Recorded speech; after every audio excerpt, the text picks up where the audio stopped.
So the transfer window was well and truly slammed shut. But let's take a look at the Championship and at the most unlikely transfers that went down across the month of January. Benik Afobe to Wolves. I don't know what they're doing to Benik Afobe at Bournemouth, but the poor fella said he actually cried in his car due to sheer relief once the news was confirmed that he was heading back to Wolves on loan. You know, the club he was practically desperate to leave 2 years ago. Granted, it does look like Wolves will only be in the Championship for another 6 months, but considering that club seems to be in the business of signing every hot young talent that could speak a bit of Portuguese, it certainly comes as a bit of a surprise that they'd go back to basics in signing their old boy from East London. Even more so, it was quite brave of Eddie Howe to sanction the deal when he has a forward line consisting of a 35-year-old, a one-season wonder, and a man who'd probably pull a hamstring walking up the stairs. AlexanderRichard to Fulham. This one wasn't so much surprising in the fact that it was clear that Alexander-Mitrovic had no future under Rafa Benitez at Newcastle, but it was his destination that was the curious one. It looked as though the Serbian, who has 11 international goals to his name, was returning to former club Anderlecht on loan, only for the deal to break down at the 11th hour on deadline day. But nothing was going to stop Mike Ashley from sniffing out a loan fee though, and he effectively had the Serbian waved around to potential suitors until he was snatched up by Fulham. Having celebrated getting promoted last May, I'll bet Mitrovic did not expect to be back in the Championship within 6 months. Kazenga Lualua. Sticking with the Northeast, watching Sunderland try to do their business at the moment is a bit like watching a pensioner go shopping for designer clothes. The poor creature doesn't really have a clue what they're doing. Both strikers that were signed in the summer have already departed Wearside, with Ashley Fletcher arriving as a replacement. A man who I'm fairly confident would look out of place in a pub team right now, and no, not for the right reasons. The club, who are on their knees financially, are now forced to turn to Newcastle rejects to save them from the drop to League One. Kazenga Lualua, brother of Lamana, spent 6 years at St James's Park, although played just 15 times for the Magpies. It was obvious he needed a move from Brighton's reserves, especially at 27 years of age, but I'll bet he never expected to be moving to what was once the enemy. But don't worry Kazenga, just like Patrick Van Aanholt, you were such an irrelevant player in the timeline of Newcastle United that I doubt the Geordies will even bother to boo you at the next derby. You know, when it happens in about 5 years time.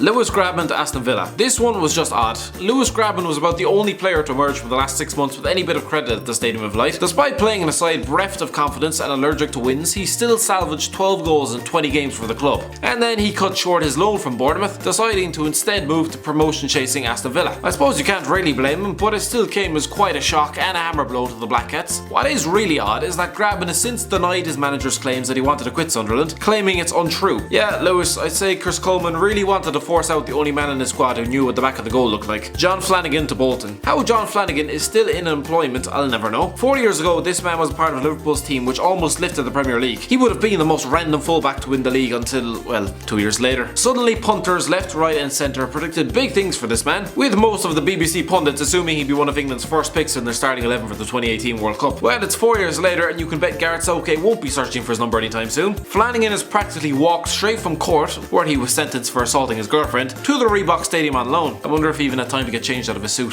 Darren Bent to Burton Albion. Remember that summer when Darren Bent was one of English football's hottest commodities and moved clubs for a higher transfer fee than Thierry Henry that same month? Or how about the other year when Aston Villa paid almost £25 million for him, back when £25 million was a lot and not, you know, what you pay now for Southampton's left back? Well, the former England international is still only 34 years old, and despite it feeling like only yesterday that he was a Premier League star, no, his decision to swap Derby County for Burton Albion on loan sort of hammers home the point that it's not 2007 anymore. It's quite a coup for Burton, but for Bent, signing for a club with a stadium capacity of 7,000, rock bottom of the Championship, and who are still employing Stephen Bywater and Marvin Sardell, good God, I hope it's not another Sol Campbell at Notts County moment, where he quickly realises, what have I done to my career, before the ink even has time to set on the contract.